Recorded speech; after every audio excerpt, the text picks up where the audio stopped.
మాతృదేవోభవ.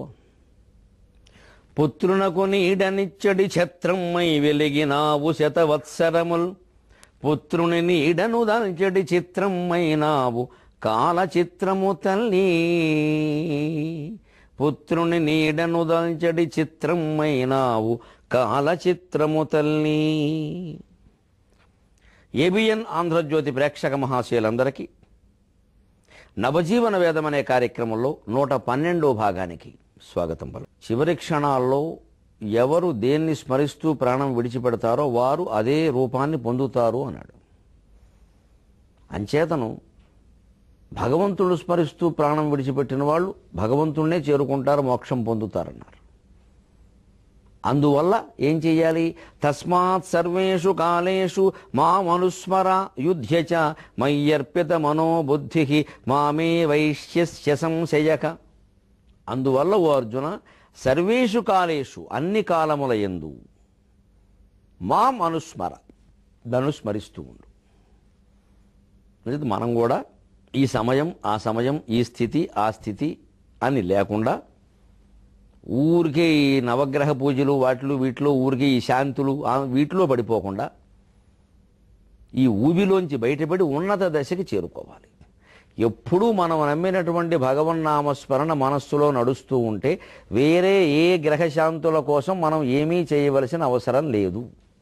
అన్నింటికీ తాటంక యుగళీభూత తపనోడుప మండల. నవగ్రహాలకు అధిపతులు ఎవరు? సూర్యచంద్రుడు. అమ్మవారికి ఈ తాటంకం సూర్యుడు, ఈ తాటంకం చంద్రుడు.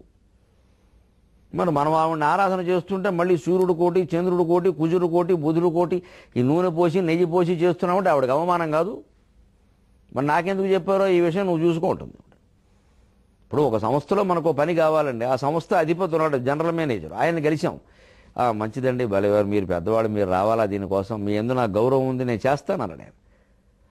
ఆ చేస్తానని చెప్పాక ఊరుకోవాలి. మళ్ళీ ఎక్కడో కిందవాడు ఎవడో డిప్యూటీ మేనేజర్ కనపడితే నేను మేనేజర్ గారికి చెప్పాను మీరు కూడా చూడండి అంటే, ఇప్పుడు ఈయన వెళ్ళి చెప్పానని చెప్పడం చెప్తే పర్వాలా, ఈయనకి చెప్పి ఏమంటే మీరు చూడండి, ఈయన తనకొక్కడికే చెప్పాడు అనుకుని ఈయన వెళ్ళి ఆయనతో చెబుతాడు, ఆయన అడిగారండి ఈ పని మనం చేయాలంటాడు. ఆయనకి మండిపోతుంది వెంటనే అసలు మేనేజర్. నాకు చెప్పారు, నేను చేస్తానని చెప్పాను కదా, మళ్ళీ ఈయనకి చెప్తారేటి, నేను చూసుకుంటాను కదా అని ఆయన అడ్డమేసేస్తాడు. అఖిలాండ కోటి బ్రహ్మాండ నాయకురాలని మనం ఆశ్రయించిన తర్వాత ఇతర దేవతలను ఆశ్రయిస్తే ఆవిడని అవమానించడమే అది మంచిది. అసలు అది ఇంక అక్కలేదు అక్కడ. మనం అప్పుడు నేను ఆవిడ ఒక్కడి గురించి అంటలో, మా ఇంట్లో అమ్మవారి పూజ కాబట్టి నేను అంటాను, దానికి నా నమ్మకం నాది. నాకు ఇలవేలుపుగా వస్తుంది మా తాతల కాలం నుంచి. మా ఇలవేలుపే కనకదుర్గాదేవి. మాకు బెజవాడని మించిన పుణ్యక్షేత్రం లేదు. అందుకే మాకు ఇలవేలుపు, అది పాటించడం నా ధర్మం కూడా. నా ఇష్టాయిష్టాలతో నిమిత్తం లేదు, అది నా ధర్మం, అది నాకు ఇష్టం కూడాను. కానీ అలా ఎవరికి వారు, కొంతమందికి రామచంద్రుడు, కొంతమందికి వెంకటేశ్వర స్వామి, కొంతమందికి వినాయకుడు, తప్పేం లేదు. అలాగే ఇంకేం అక్కర్లేదు వేరే. ఆ రూపం సమస్య కాదు అక్కడ, అసలు ఆ రూపమే అసలు విషయం. ఆ మనస్సులో ఆ స్మరణ నిరంతరం చేస్తూ ఉంటే మా మనుస్మర నన్ను స్మరిస్తూ ఉండు యుద్ధేచ యుద్ధం చేయమన్నాడు. అది యుద్ధక్షేత్రం కాబట్టి మనకి ఇక్కడ దీనికి అర్థం జీవితాన్ని గడపమని. నన్ను స్మరించు, జీవితాన్ని ఎదుర్కో. Life is a challenge, face it అంటూ ఉంటారే.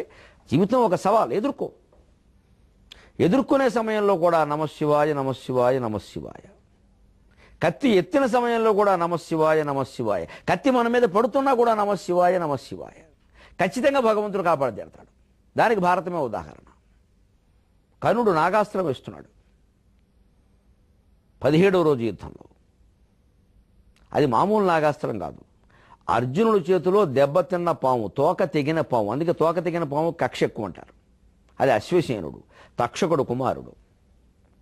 ఖాండవ వనదహనంలో అర్జునుడి బాణాల నుంచి తప్పించుకున్నాడు. బాణం వేస్తే తోకకి తగిలింది, తోక కత్తిరింపబడింది. ఆ వాడు పైకి వాడు రెక్కలు కలిగిన పాము. పైగా వాడు అర్జునుడి మీద కక్ష గట్టి కర్ణుడి అమ్ముల పొదిలో చేరాడు. నేను నాగాస్త్రం కింద ఉపయోగపడతాను, నాకు ఈ మంత్రం అది ఉందని వాడే ఉపదేశం చేసి నువ్వు జపించు, నువ్వు దీనికి పూజి, నేను ఉపయోగపడతాను, అర్జునుడు చంపుతా అన్నాడు. అది కర్ణుడు కావాల్సింది ఏమిటి? దుర్యోధనుడికి అంతకంటే కావాల్సింది ఏమిటి? దాన్ని ఏళ్ల తరబడి అర్చించాడు. అది చిట్ట చివర కురుక్షేత్ర యుద్ధంలో 17వ రోజున ప్రయోగిస్తే దానికి నిజానికి విరుగుడు అర్జునుడి దగ్గర లేదు. ఆయన దగ్గర ఉన్న విరుగుడల్లా నమశివాయ నమశివాయ ఒకటే. ఓపిక మేరకు బాణాలు వేస్తున్నాడు, అది వచ్చేస్తుంది. నమశివాయ మానలేదు.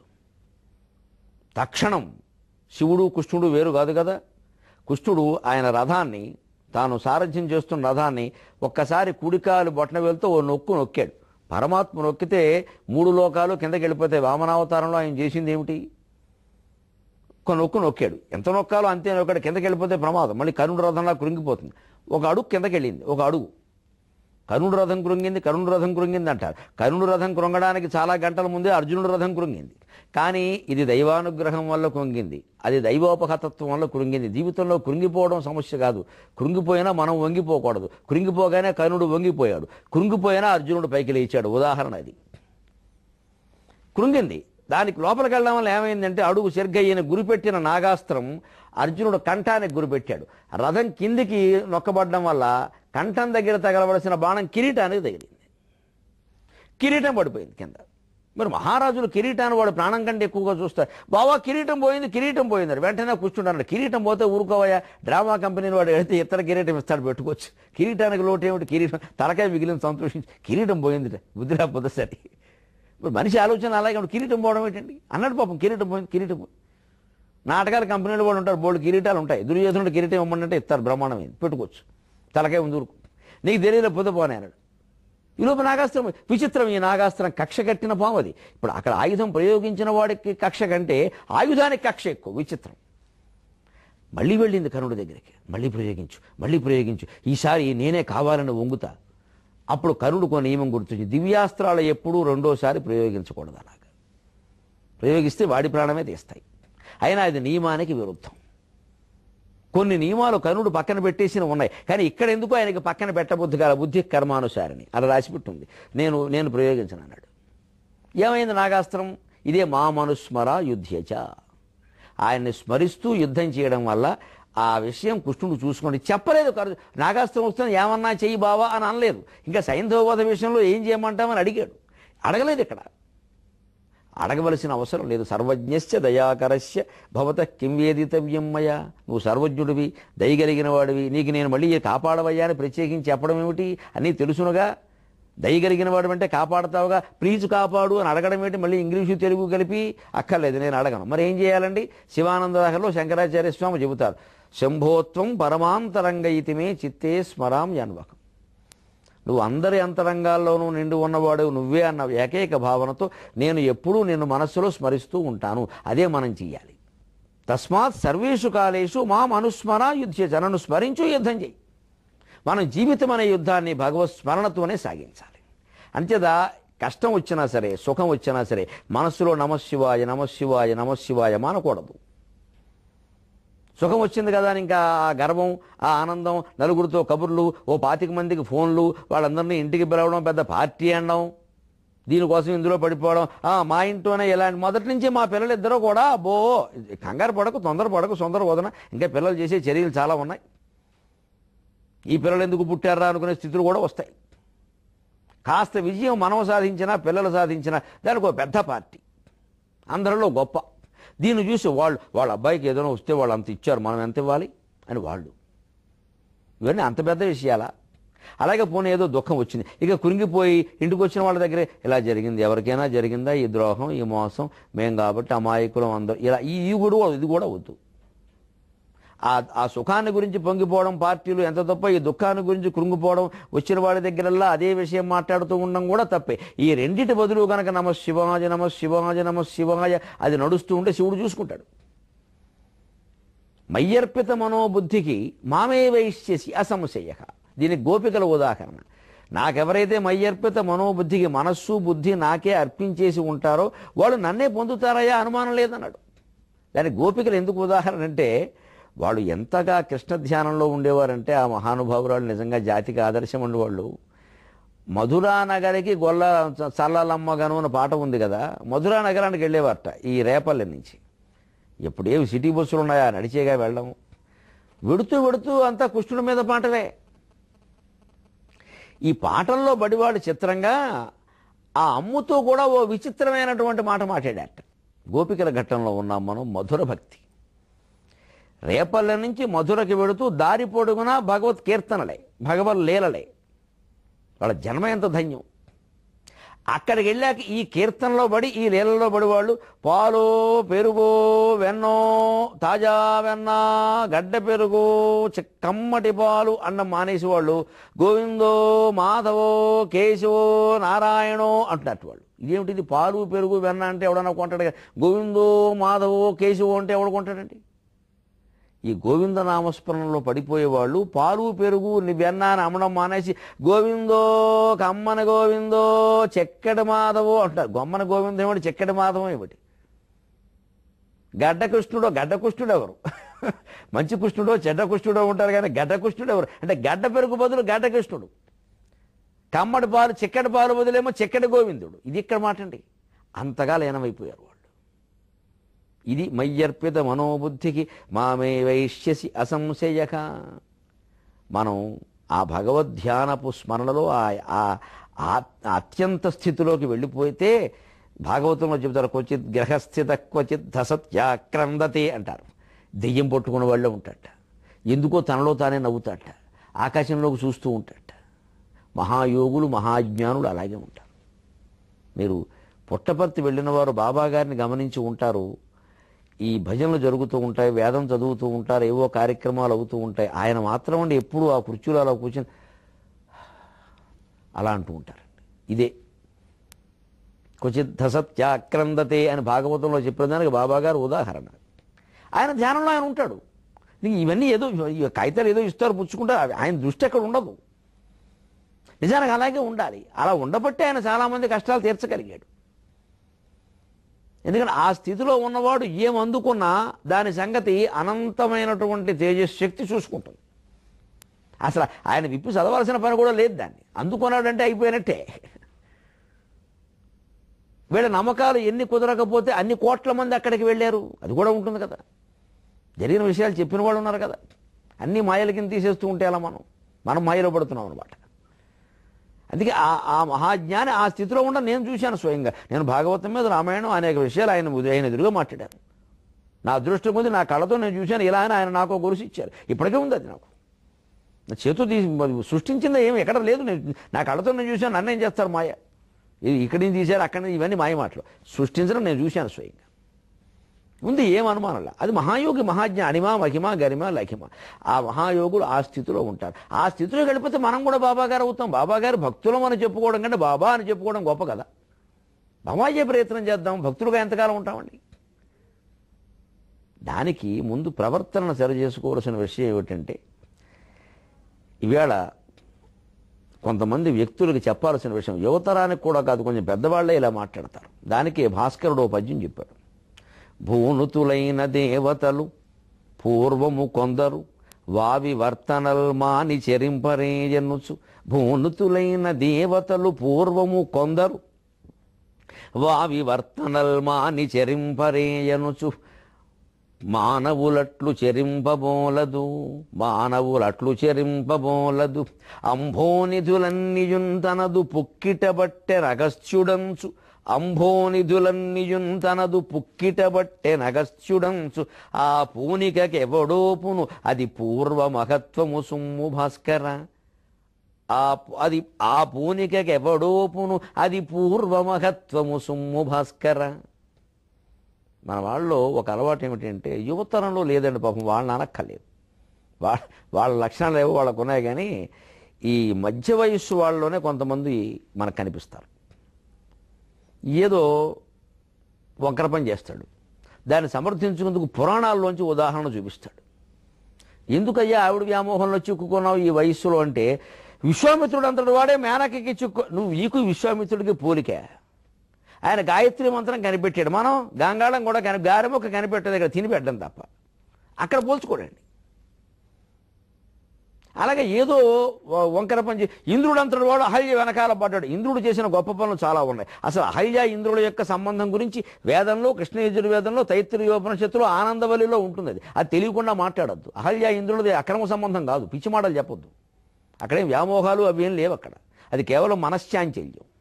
ఆ చాంచల్యానికి మూలం తద్వారా పొందే ఆనందం, బ్రహ్మానందం, ఇంద్రానందం, ఆనందాల భేదాలన్నీ కృష్ణ యజుర్వేదంలో, తైత్తిరీయోపనిషత్తు, ఆనందవల్లిలో ఉన్నాయి. అక్కడ ఆనందవల్లి అనే ఉపనిషత్తులు. నువ్వు పేకాట ఎందుకంటే ధర్మరాజు పేకాట, ధర్మరాజు నీకు దొరికాడా? ధర్మరాజు చేసినవన్నీ మనం చేశామా? నలుగురు తమ్ముళ్ళు చచ్చిపడి ఉంటే అక్కడ కూర్చుని 123 ప్రశ్నలకు జవాబులు చెప్పి నలుగురు తమ్ముళ్ళని బతికించుకోవడం మనం ఏమైనా చేయగలమా? పని ఉన్నవాళ్ళని చంపుతున్నాం మనం పేకాట్లాడి. మనకు ధర్మరాజు ఉదాహరణ. పెళ్ళాన్ని వదిలేసిన ప్రతివాడు శ్రీరాముడు ఉదాహరణగా చెప్పడం. శ్రీరాముడికి నీకు పోలిక. వీళ్ళకి వాత పెట్టేస్తున్నాడు భాస్కర శతక కవి మారద వెంకయ్య. భూనుతులైన దేవతలు పూర్వము కొందరు వావివర్తనల్మాని చెరింపరేయనుచు. కొంతమంది మహానుభావులే, దేవతలే, పురాణ పురుషులే, ఏదో వారు వావి వర్షాలైన పనులు, మనం అడ్డం చెప్పదగిన పనులు, మనకి ఇబ్బంది అయిన పనులు కొన్ని చేసి ఉండొచ్చు. మానవులట్లు చెరింపబోలదు. మనం మాత్రం వాళ్ళని ఆదర్శంగా తీసుకుని, ఇందులో ఈ విషయాల్లో ఆదర్శంగా తీసుకుని మనం చేయకూడదు. ఎందుకంటే మరి మంచి పనులన్నీ చేసామా? గొప్ప పనులన్నీ చేసామా? అంభోనిధులన్నీయున్ తనదు పుక్కిట బట్టెను అగస్త్యుడంచు. అగస్త్యుడైనటువంటి మహాముని, నివాత కవచులు, కాలకేజులు అనేటువంటి రాక్షసులు సముద్రం లోపల దాక్కున్నారండి పాతాళంలో. అంటే వాళ్ళని చంపడం సాధ్యం కాకపోతే దేవేంద్రాదులు మొత్తుకుంటే తన తపశ్శక్తితో యావత్ సముద్రాన్ని కేశవాయ స్వాహ అని మింగి బారేశాడు. అది ఏమనండి విమర్శించే వాళ్ళని ఎవరినైనా? అబ్బే అది కుదరదండి. పురాణాలను విమర్శించేవాళ్ళు కూడా ఈ లోపాలే పట్టుకోవడం. వీళ్ళకి లోపాలుగా కనపడతాయి, అసలు అంతరార్థాలు వీళ్ళకి తెలియవు, లోపాలుగా కనపడతాయి. కుష్ఠుడు 16,000 మంది చేసి, లోకంలో ఇప్పటికీ ఒక దురభ్యాసం ఏంటంటే రెండో వ్యవహారం ఉన్న ప్రతివాడిని కుష్ఠుడు అన్న మొదలెట్టారని గోమె కొట్టేయాలి వెంటనే. రెండో వ్యవహారం మూడో వ్యవహారం ఉంటే కుష్ఠుడా? కుష్ఠుడికి దీనికి పోలికేటండి? ఇంట్లో రామయ్య వీధిలో కృష్ణయ్య సినిమాలు కూడా వచ్చేసాయి.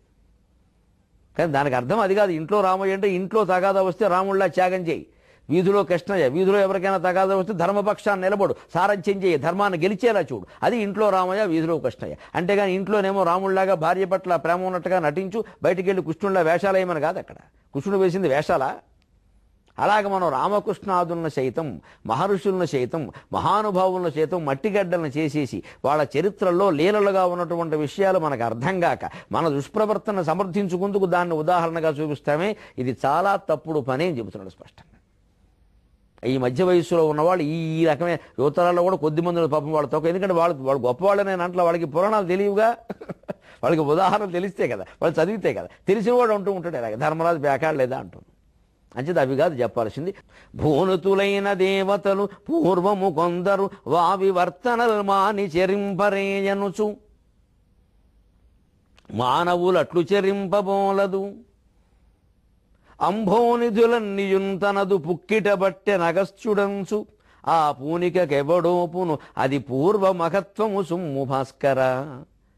అగస్త్యుడంతటి వాడు ఆ సముద్రాలన్నీ ఆచమనం చేయగలిగినా అది పూర్వకాలపు మహిమ.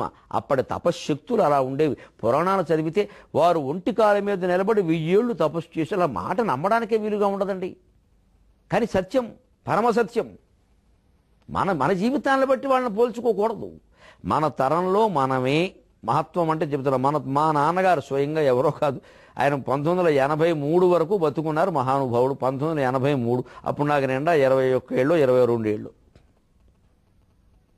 83 వరకు బతుకున్నారు. ఆయన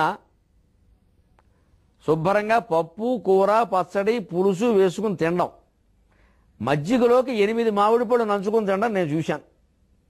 అంత తిండి పుష్టి కలిగిన వాడు. మనకిప్పుడు నా సంగతి నేను చెబుతున్నా మొహమాటం లేకుండా మజ్జిగతో కలిపి 3 పప్పు కూర మజ్జిగ. పొరపాటున ఏమండి తోటకూర పులుసు చేసాం మీకు ఇష్టం కదా అని అంటే అయితే ఓడి తీసేయంటాను నేను. అంత పేచి ఇంట్లో అయితే ఓడి తీసే 3 అంటే 3. మరి నా తండ్రి 8 పదార్థాలు వేసుకుని తిన్నాడు, 8 మామిడి పళ్ళు తిన్నాడు పెరుగులో. నేను 3 పదార్థాల నుంచి తినలేకపోతున్నా. ఇందులో ఏదైనా కాస్త నాకు ఇష్టం కదా అని అప్పుడప్పుడు పాపం ఆ ఎల్లాలు అన్నపర్వాణం చేస్తుంది. అది చేస్తే ఒకటి తీసే. అక్కడే మాకు పేచి. తినమని ఆవిడ వద్దని నేను. మరి ఇలా ఉన్నాం మనం. మరి ఆ తండ్రికి జన్మించిన వాళ్ళమే కదా. అప్పటికి ఇప్పటికి తేడా. అంతేకాదు ఆయన కోర్టు తగాదాల మీద తాడేపల్లిగూడెం వెళ్ళి అక్కడ రిజిస్టర్ ఆఫీసులో చెట్ట కింద కూర్చుని మంచినీళ్ళు తప్ప ఏమీ తాగకుండా 3 రోజులు ఉపవాసం చేయడం చూశాను నేను. ఒక పూట ఉండలేను నేను. అది ఉంచాను. ఇంకో విషయం చెబుతా. బ్రాహ్మణుడై ఉండి కూడా ఆయన వ్యవసాయం ఉంది, మాకు పొలం అది ఉంది. ఆయన పొలం వెళ్ళి 75 కేజీల ధాన్యం బస్తా వీపు మీద మోసుకురావడం చూశాను నేను. 75 కేజీల మనం 7.5 కేజీలు మోయలేను నేను. సొంత సంచి మొయ్యలేక సికింద్రాబాద్లో పోర్టర్కి 100 రూపాయలు ఇచ్చే రకం మనం. పైగా దానికి పెద్ద మానవత్వం పేరెడ్డాం, అందరినీ పోషించి ఏమీ లేదు మొయ్యలేక. 7.5 కేజీల సంచి మనం మొయ్యలేం. 75 కేజీలు బస్తా మోసాడు. మా నాన్నగారి గురించి నా చెబుతున్నా, మీ తల్లిదండ్రుల గురించి మీరు ఊహించుకోండి, ఎవరి విషయం వారికి తెలుసు. ఈ తరంలో కొద్దిగా ఓ 25 ఏళ్ళు తేడా ఉన్న తరంలో ఆయన నాకు ఓ 25 ఏళ్ళ లోపు వయసులో ఆయన చనిపోయేందుకు 23 ఏళ్ళు వయసు. ఓ 20 ఏళ్ల లోపు తరంలో ఇంత తేడా కనపడుతూ ఉంటే కృతయుగం నాటి మనుషులు, త్రేతాయుగం నాటి మనుషులు, ద్వాపర యుగం నాటి మనుషులు, అందులో మనుషులు కాదు ఋషులు కాదు మహర్షులు, రాజర్షులు, దేవర్షులు, ఇటువంటి వాళ్ళ శక్తియుక్తులు ఏమిటి, వాళ్ళ వ్యవహారాలు ఏమిటి, వాళ్ళు చేసినటువంటి వాటిలో మనం లోపాలు మాట్లాడేటువంటి బుర్ర తక్కువ వ్యవహారం కాకపోతే అంచేది ఈ పురాణ విమర్శ మానయ్యాలి పూర్తిగా. ఆ కాలం వేరు, ఈ కాలం వేరు. అసలు అప్పుడు ధర్మమా అధర్మమా అని చర్చించడం కూడా ఇప్పుడు అనవసరం, ఇప్పుడు తెలిసే విషయం కాదు అది. అందులో నీకు మంచిది ఏది గ్రహించావో చేసుకో, చేయగలిగింది చేసుకోలేంది మానై. రాముడు వారిని చంపడం ధర్మమా అని 36 గంటలు చర్చించడం కంటే రాముడు రాజ్యం త్యాగం చేయడం ధర్మమేగా, ఒప్పుకుంటున్నాగా. మనం చేసామా? ఎకరం పొలం వదిలిపెట్టాం తమ్ముడికి అన్నగారికి, మొత్తం మింగేద్దాం. ఇంట్లో తల్లిదండ్రులు ఇంట్లో పెట్టుకునే పరిస్థితి లేదు, మనం ఏదో రామాయణం గురించి మాట్లాడటం ఇక్కడ ఎందుకు? మనం చేసేది మనం చేయొచ్చు కదా. ఏది ధర్మాధర్మాల శంక ఉందో ఆ చర్చ ఎందుకండి? స్పష్టంగా ధర్మమైన విషయాలు చాలా ఉన్నాయి, అవి చేయొచ్చు కదా. అవి చేయరండి, అవన్నీ వదిలేసేసి వివాదాస్పద విషయాలు ఏమన్నా అంటే పట్టుకుని పీక మొత్తం మీద రాముడిని పక్కనెట్టేస్తే, కృష్ణుని పక్కనెట్టేస్తే, ధర్మరాజుని పక్కనెట్టేస్తే మన గొడవలు మనం పెట్టి మనం పేకాడుకుంటూ కూర్చోవచ్చు. ఈ స్వార్థపరత్వ ధోరణి మానేసి పురాణాల నుంచి మంచి ఉదాహరణలు గ్రహించి మనం చేసుకుంటూ వెళ్ళాలి. అలాంటి దృష్టి లేకపోబట్టే మనకి ఇంత గొప్ప పురాణ సాహిత్యం ఉండి కూడా దాన్ని జీవితానికి ఎలా అన్వయించుకోవాలో అలా అన్వయించుకోకపోవడం వల్ల అంగట్లో అన్నీ ఉన్నాయి, అల్లుడి నోట్లో శనుంది. ఎందుకంటే మన నోరు అటువంటిది. అందులో ఈ విమర్శలు చూస్తాను నేను. ఈ ప్రాచీన సాహిత్యాన్ని, ప్రాచీన వారసత్వాన్ని విమర్శించడం ఆశ్చర్యం అండి. చైనాలో కమ్యూనిస్టు సమాజం, కమ్యూనిస్టు ప్రభుత్వం కదా, ఎప్పుడో హ్యాంగ్ చెంగ్ రాజుల కాలం నాటి సాహిత్యాన్ని వాళ్ళు ఇప్పుడు గౌరవిస్తారు. పుస్తకాలు తిరిగి వేస్తున్నారు, వాళ్ళు ప్రచారం చేసుకుంటున్నారు. వీళ్ళ కమ్యూనిజానికి ఆ ప్రాచీన వారసత్వ గొప్పతనాన్ని అంగీకరించడం అడ్డమని అనిపించలేదు వాళ్ళకి. రష్యా పక్కా కమ్యూనిస్టు సామ్రాజ్యం, బాగా ప్రాచీన కాలంలో మన అప్పటి భావాలు సమర్థించే రచనలను మళ్ళీ వేసి ఆనందించి ఇది మా వారసత్వం, ఇది హెరిటేజ్, ఇది మా కళ, మా పూర్వులు అని వాళ్ళు ఆనందంగా చదువుకుంటున్నారు. వాళ్ళు మనం ఎవరైనా రామాయణం మీద భారతం మీద మాట్లాడేది ఇప్పుడు ఎందుకంటే ఇవన్నీ అంటాం. మళ్ళీ మనం ఆ ప్రాచీన వారసత్వాన్ని ఉంటున్నారు కాబట్టి వాళ్ళ దేశాలు బాగున్నాయి.